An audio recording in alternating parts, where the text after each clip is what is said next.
Good morning everyone mga pangga. Samahan niyo po ako at tayo maglakad-lakad dito sa bukid mga pangga, dito sa taniman ng mga gulay.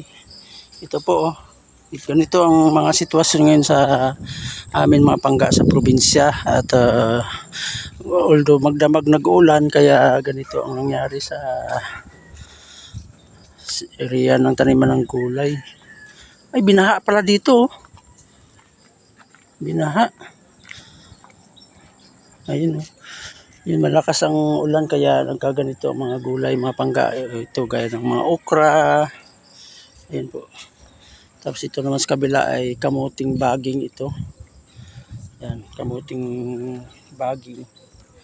Kaya nakanda ano sa mga pangga oh. Ayun mga pangga, tayo maglalakad dito sa Pilapil. Medyo madulas ang Pilapil ngayon dahil sa gawa ng magdamag ang pag-ulan-ulan. Kaya ito ang nangyari sa sitwasyon ngayon dito sa taniman ng mga gulay. Ito. Baybay lang natin itong Pilapil mga pangga hanggang sa makapunta tayo ng palengke. Itong sitwasyon namin dito sa probinsya mga pangga, medyo may kalayuan ng palengke dito. Kaya kailangan natin maglakad-lakad dito sa Pilapil. Medyo madulas ang Pilapil ngayon mga pangga kasi nga sa nag-uulan. Nag-aarbi sila ng talong doon sa unahan na yun mga pangga. Dito tayo sa mga taniman ng mga saluyot uli. Yan yung marinig mo mga kuliglig. Yan. Mga ano yung kuliglig marinig mo dito sa Pilapil mga pangga sa bundok. Yan. Yan, ito baybayin lang natin itong Pilapil. Yan mga taniman ito ng mga saluyot at saka sitaw. Ayun mga sitaw mga pangga. Kaso lang wala nang mga bunga. Maliliit pa. Ayun, yun ang imbakan nila ng pangdilig mga pangga. At may mga stock tubig na kasi nga magdamag nag-uulan. Ito ang sitwasyon ngayon sa ginalakaran ko mga pangga ay medyo madulas ang Pilapil. Gawa ng sa ulan. Kasi ang lupa dito napakalagkit. Malagkit ang mga lupa dito mga pangga. Oh. Kaya kailangan natin dito ay doble ingat kasi once na madulas ka nito ay tuloy-tuloy. Ito ang kamatis mga pangga. Oh. Kamatis katabi ng puno ng kawayan at magkabilaan ito.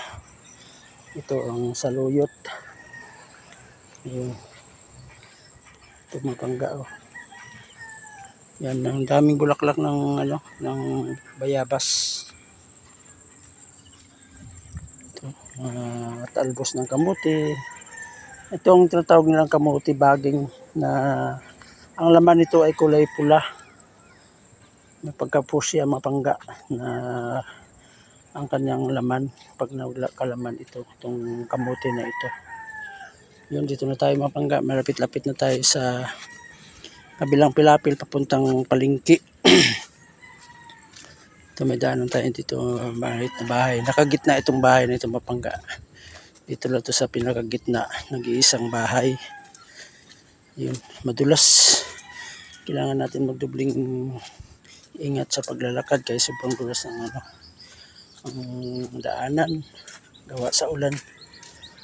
Ito, lakad-lakad tayo.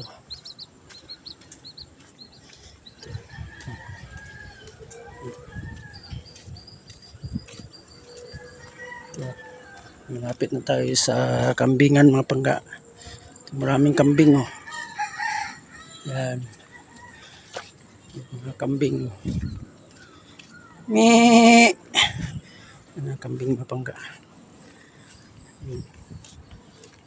May kambing barako, may kambing mga babae.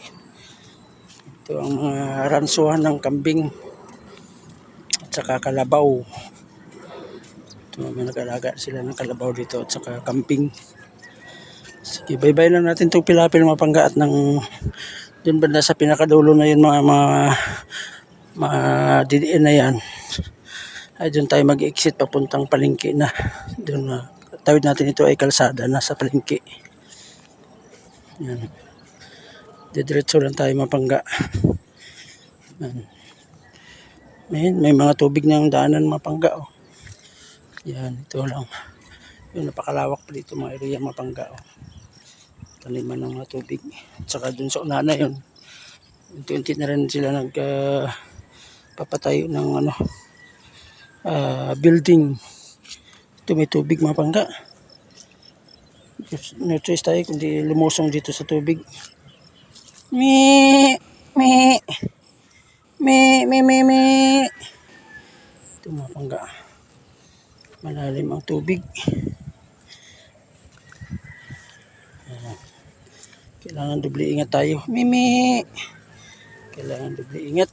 At saka napakadulas talaga. Kaya pagka kunding pagkamali mo dito mapangga, simplang ka dito. Para kang binalibag kasi sa sobrang dulas ng nataya natin na pilapil. Ito, sige, update ko kayo mga pangga sa aking pamamalingki mamaya. Malapit na tayo sa palingki. Maka-exit na tayo dito. Sige, thank you everyone. Bye-bye. God bless us all. Pinasilip ko lang sa inyo yung kaganapan dito, sitwasyon ngayon dito. Bye-bye. God bless us all everyone. Bye.